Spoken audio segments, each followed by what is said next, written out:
welcome back to another video on Punchline. Now guys, if you don't know who Punchline is, she is a new breakout character from James Tynion's Batman run. She was the new girlfriend to the Joker in the big Joker War storyline. Now the issue we're covering today is big spotlight on her, right? And we actually have Harper Row, aka Bluebird, who is in Batman Eternal. She shows up, so we got two big characters in this issue, and it's set after the Joker War. But guys, if you don't remember what happened with Punchline, she got taken in by custody because, you know, Joker, her, and they all lost, right? The villains lost as usual. Now, she was taken in, and she sent out a viral video that she said she was a victim of the Joker. She's innocent. She shouldn't be put in Arkham Asylum. People should trust her. Now, how's that gonna go? Well, we'll see in this issue. But we also get her origin, which is more expanded upon. Because so far, we saw her origin, like her short origin, in the Joker 8th anniversary, where she poisoned this teacher, and she explained how she wants everybody to hear the joke that the Joker's trying to tell at Gotham. She believes in his vision. But what else does she believe? How did she meet the Joker? Well, we find out all that in this issue. So yeah, guys, if you're ready, let's get into Punchline number 1. Years ago, Alexis K is a senior. She's with her classmates. They're going to a news studio with a teacher, and they're on a field trip. Now, Alexis was a normal kid. She did everything that a normal kid usually does. And she walks in. The teacher sees Joker, and you see all the news reports are dead. And he says, "A live studio audience. Chop chop, everyone. Are we ready to get started?" And the teacher is scared. Now, he pulls up the face of a news report. She's smiling, she's dead, and Joker says, our lead lady isn't looking too lively. We'll need to recast. You're my star. He points at the teacher. He pulls the teacher close. He says, "No need for stage fright. It's easy. Just read the lines off the cards." And the teacher says, I'm sorry. And Joker takes out his gun. He says, "Well, this isn't working." And he shoots the teacher in front of the classmates, in front of the students. And you hear a bang. Alexis is scared. She's frightened. Now, Joker says, "Next." They pull Alexis into a chair by a table. Joker gets on top of the table and gets close to her face. He says, "Looks like you're the one who's gonna bring my message to Gotham. Don't screw it up." "Alright, girlie." Smile for the camera, and we're ready in 3, 2, 1, action. But before she can speak, you see Batman comes in and hits Joker in the face, takes him down. And Alexis, she's having regret. She wished she did what Joker said. That was the first encounter between Alexis K and the Joker. Now we shift and we see the judge. And she's talking at the courtroom. You see the jury. You see Alexis K. She has assault charges. She's done a lot of bad things. And there's a lot of conspiracies going around. People think she's the girlfriend of the Joker. And they're trying to see if she's doing all these things. Because if she did, she'll be punished. Now she says, the judge says to Alexis, "You do know that the state upholds capital punishment. Joker might have a long stay at Arkham ahead of him, but I promise that if you stand trial, the state will not be so lenient with you." Now, before we continue, guys, can I add something? Why would the state be more nice to Joker than Alexis? Like, let me get this straight. Joker's a mass murderer. He killed a lot of people. He's killed so many people.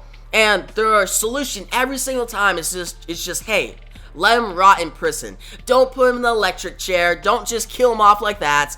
No, they just put him in prison. He gets out and he's loose again. Then there's Batman, who doesn't kill him, which I know a lot of people blame Batman for Joker being around. Oh, Batman has this no-kill rule. But what about Gotham? Gotham never kills him. Like, they could easily give him capital punishment. There's a lot of justification for that.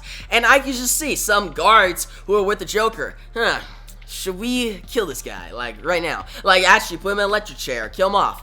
Well, like, he killed one of my, family members. The other guy's like, "Yeah, me too. But, you know what? Let's just put him in prison. He may get out, but whatever. He's just the Joker." I can't see that happening. Now, if they would just said, "Hey, Alexis, you'll be put in, prison as well for the rest of your life." Okay, at least they're kind of even though the Joker's worse. But to say that Alexis K, aka Punchline, will fare worse than the Joker, even though this is her first time going to jail, when this is the, 1,000th time that Joker is, it just doesn't really make that much sense. And it shows how much Gotham is bad And like they're really bad at taking down villains. Like Batman can take down these villains all the time, and yeah, yes, it's no kill rule, but you can't just blame Batman all the time for Joker being alive. You gotta blame Gotham too. Now Alexis says, I am aware of everything going on. And the judge says, this is your life, Miss K. What makes you so eager to gamble with it? And Alexis says, because I'm innocent. Now the jury goes wild. They say, what? Is she serious? Come on. And then you have Bang, and Harper Row is in the audience. And the judge says, let's hear from a professional. Dr. Thompson, do you find Miss K to be sound mind and body? And Leslie Thompson says, yeah, she's a complex girl. Alexis, she's very complex. She hasn't had a really great life. She has a disorder, but yes, in my professional opinion, she could give like a reliable testimony. Now, we go outside. We see Harper Row with Leslie Thompson. Harper Row says, what do you make of this show in here? And that's when Leslie says, I don't know, Harper, but she's up to something. And Harper responds, do you think it's serious? Another attack on Gotham? And Leslie says, I don't think we need to light up the signal just yet, but maybe it's best if we keep a bat on retainer for now. Now, Alexis walked out by these two cops. Now they walk her out. They get into the GCP prisoner transfer vehicle, and turns out they're not cops. Punchline is free again. And she says, I think it's time to go live. And she starts to film and starts to upload videos. And we see the exact same video from the backup story in Batman number 100. How she said she's Alexis K. She's a victim of the Joker. She wanted to believe in the Joker's symbol, but he took advantage of her. It's her responsibility to tell this to Gotham City because she wants Gotham City to be better. Now, Harper Row walks into her room and sees her little brother watching this, right? And she's like, why are you watching this? And the little brother says, yeah, I'm just watching it. Hey, don't blame me. I just want to watch clips of kids falling down. It's all up to the algorithm.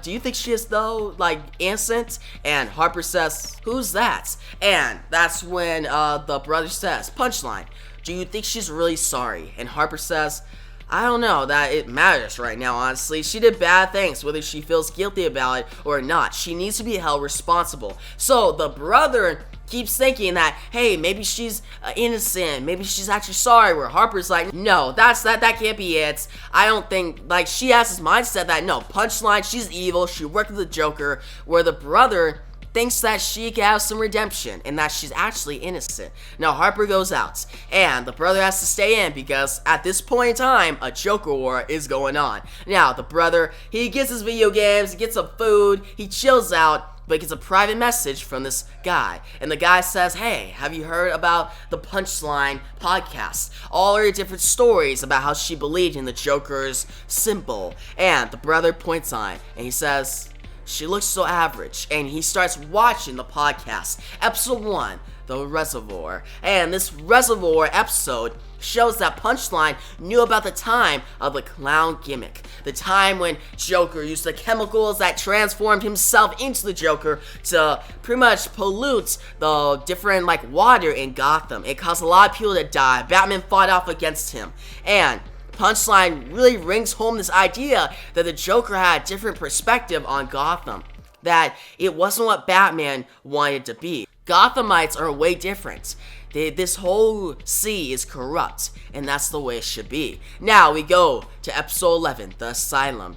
And Punchline says how that she went to the asylum, she saw different tapes, and she saw how Joker manipulated people there, how he keeps getting out of the asylum every single time. They can never kill him. They can never get rid of him. And Punchline learned from this. She looked through the different video files. Now we go to episode 34, The Laughing Fish. And we see how Punchline really got invested in the Laffy fish. How it was just a fish that Joker put his face on it, and it sold a lot of money. Even Gotham took advantage of it. Gotham saw Joker's symbol as something that is right. They used it to make money. So, is Gotham really afraid of the Joker? Or do they want him to still be around so they can use it for their own benefits? Now, she really brings home this idea of what the laughing fish is. and how it was one of the greatest things, one of the greatest jokes that the Joker ever did. Now, we go to episode 51, The Amusement Mile, and you see Punchline. She goes to an amusement park, and she sees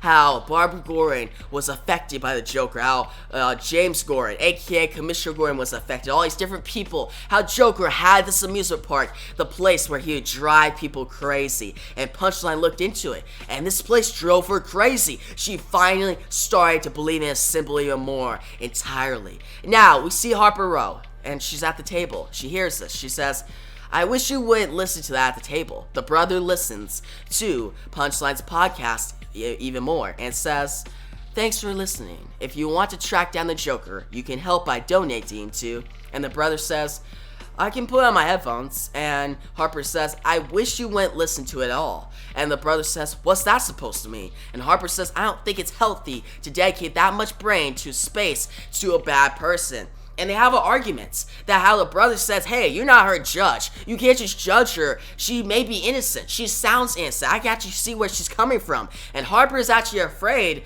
and actually worried for her brother because she feels that maybe he's being convinced to go crazy. But the brother says, no, she's just innocent. You don't know what's going on. You can't say that what she's doing with the Joker is bad when you work with the Batman. What makes you different than her? You dress up as a stupid bird. Now, he walks away, and Harper says, calm down. We're going to talk this out and the brother says, no. I don't want to talk anything out with you. Maybe instead of making me meet you in the middle, you just need to hear me out for once. Or not. I don't care. Good night. He slams the door. And Harper goes by, and she gets a call from Leslie Thompson. And Leslie says that Punchline will be transported into prison, into jail, the next day. And they need somebody to be there in case something goes wrong. Now Harper listens, and Leslie says, I don't need Harper Road tomorrow, but Gotham needs Bluebird. So Bluebird is back. Harper Road is becoming a Bat family member again, and she's putting on the costume to save Gotham in case something goes wrong, which usually it does, right? But still, we continue, and we see the brother. He wakes up, his phone buzzes, and gets another text, and the person he's been texting, this guy who believes in Punchline, says, hey, we should meet tomorrow at this rally when Punchline comes out. And Colin is the name of Harper's brother, says, yeah, I'll do that. And Harper tries to get him to open up the door, but Colin refuses to open up the door. He puts on his headphones, he listens to the Punchline podcast again, and he makes it to episode 52, The End. Now, for some reason, DC loves the number 52, every time they use it. But still, we got Punchline, and she goes through the thing, how she's finally turning to Punchline, what the Joker wanted. She's believing the Joker symbol, and she says she's finally arrived at her final realization. You can't overanalyze a joke that's still being told without stripping out the humor. And all this has just been set up. Everything he's done in Gotham all these years, the Joker, every twisted, deprived move has been in service of a grander vision. But you don't get it until you hear the punchline. Now you see Colin, he goes over, he gives a note to this girl, and it kills her. It makes her smile. She gets infected by this laughing gas. Now, Punchline concludes with, a good punchline elevates every component of the joke. It catches you off guard. It plays against your expectations, subverts them, twists them. You can't force it, and neither can I. Now you see Punchline, she's infecting these people with laughing gas, and they're dying. And she says, the best I can do is let him know I'm out here, and that I'm waiting to hear the end of the joke. Now she keeps infecting people with this laughing gas in trains, and she says that if you don't have good timing, the punchline won't work. Now she arrives at this guy just laughing. She says, no, damn it, you're supposed to be laughing. I said start laughing. And she takes out a knife. She starts to cut into him. She laughs. It's a very gruesome image. Now, she then takes out her knife, and behind her is the Joker.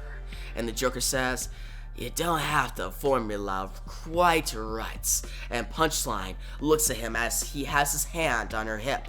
She smiles, and Joker says, I can help you make it better. And Punchline says, no. She smiles, gets away, and she puts a knife to Joker's neck and says, I think we can help each other. And they kiss. They become a relationship. They finally hear the joke that they've always wanted. Now we see Leslie Thompson, and she's outside. And she says, are you at the courthouse? My car is at a standstill. I can't see what's going on. And outside on a rooftop is Bluebird, aka Harper Row. And Harper says, I think you're gonna have to walk.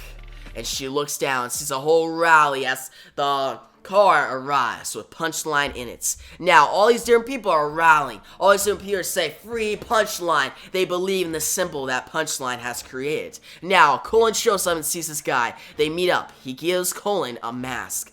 A clown mask. Now, Leslie Thompson gets a call from Punchline, and Leslie just tells her, hey, I know you got 1 million subscribers on your podcast, is doing good, but stop influencing people. Like, we're trying to make you sane again, we're trying to get you back into the society. And Lexa says, well, that's not what it is. She pretty much tells her, I'm not going back to Arkham. This is all a setup. You've been set up. I'm making all these people ride behind me, and I'm going to get away. And she says, watch as my plan unfolds. And Leslie says, what are you going to do? And Punchline says, well, I guess we'll just have to find out, won't we? And we see Leslie. She says, Alexis, you know the city has witnesses. People can place you committing the crimes you claim you didn't participate in. And Punchline says, oh, I don't know that. And she goes on, and she says how she's gonna have these people go with her symbol, how she's gonna lead them. She's gonna be their leader in this whole joke. And Leslie says, this won't work. They're going to see who you really are. And Punchline steps out of the vehicle and says, look around you, Dr. Thompson. It already worked. Yeah, that's the idea.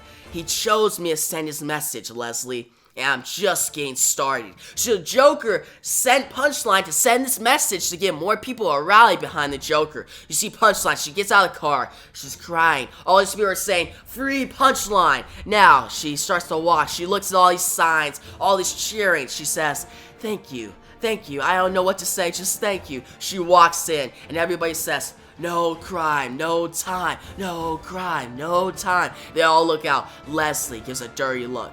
Now, that's when the guy grabs Colin, and they look at each other, and they both put on the mask as they follow Punchline. And from afar, Colin's sister, Harper Row, watches as she watches her brother descend into madness. So yeah, guys, that was Punchline #1. And honestly, it wasn't the best issue. Like, the artwork was okay. It wasn't the greatest artwork. I wasn't a big fan of it. Punchline's design still holds up, though. She still looks great. But throughout the issue, like, there's some interesting panel layouts, but most of it was kind of boring, honestly. And the artwork looked like flat at times. Now, the story itself, Harper Row, let's start with her.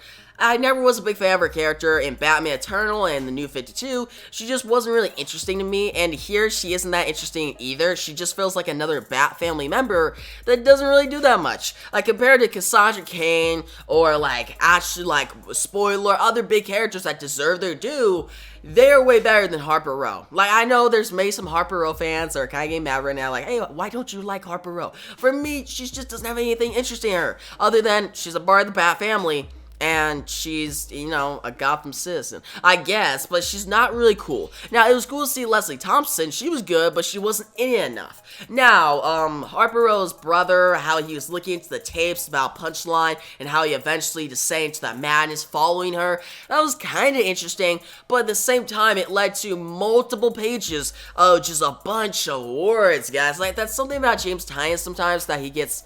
Like, I like James Tynion's writing. He's a great writer. But once in a while, he just really throws a lot of words at us. Like, a walls of words, alright? A walls of text. And that comes here. Like, there's probably like 5 or 6 pages where the brother is going through all these different episodes of the podcast, how Punchline visited the amusement park, how she's talking about the Laffy Fish, how she's talking about Arkham Asylum, which, yes, it's all stuff we already know. And I did like the Laughing Fish one, that was cool, that whole explanation of that. But other than that, it was just a bunch of reading that just felt like it could have been condensed into maybe a panel or two, or maybe a page at worst, not like 6 pages. It felt like a bunch of filler for the issue. And also, like, a lot of stuff in this issue felt kind of just added on. Like, there wasn't that much we discovered. Like, think about, okay, we saw the first interaction between Alexis K, aka Punchline, and the Joker. Alright, that's a good way to open up the issue. not the most exciting. You're probably like, wait, but Batman showed up. Yeah, but it would have been cool to see that whole scene actually, like, fully shown, instead just cut off when Batman shows up. Like, that was kind of disappointing.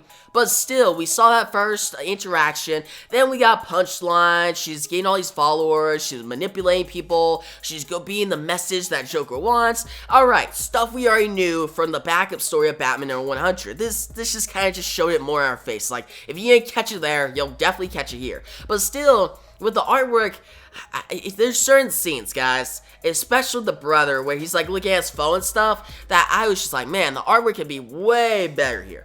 But yeah, guys, I can rant about this. It's not a terrible issue. It isn't. Like, Punchline still is a cool character for the most part. I do want to see more of her actual origin, like, developed.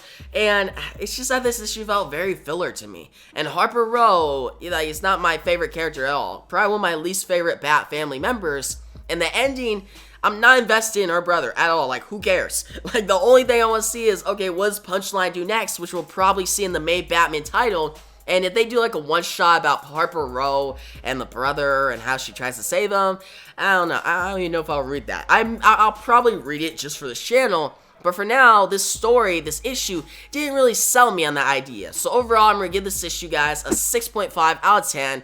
I still thought it was okay. If you want to learn more about Punchline, go ahead. You may like it. It's not a terrible issue, but it's very disappointing.